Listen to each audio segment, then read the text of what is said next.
Maziko olimba ambuya tuyo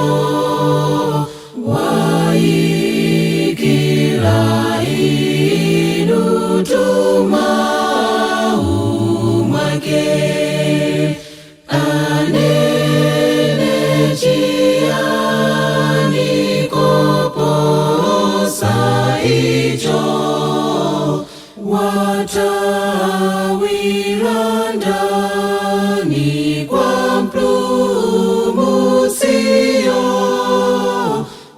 watawira ndani kwa mpulumutsi-yo.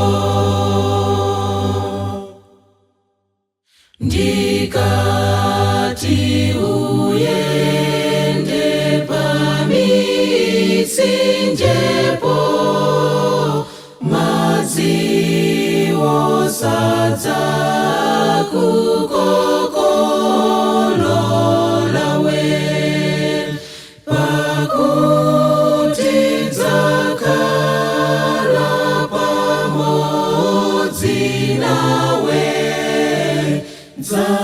dzadalitsa iwe ndzapatula-we,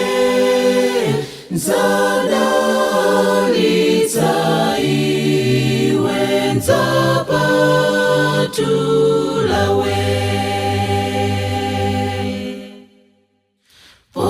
Poyenda wemoto wa mayeso,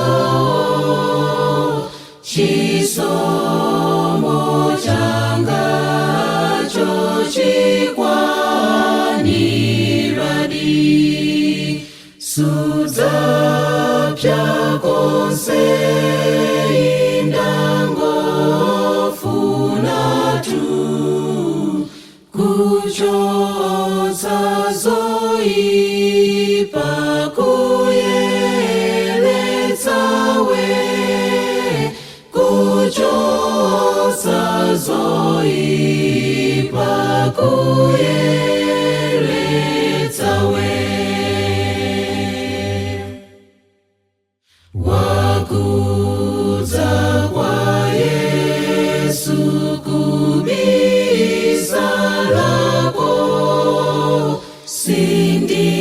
sindintaya kunja tukwananiyo, ngakhale adani agwedezetu, sindi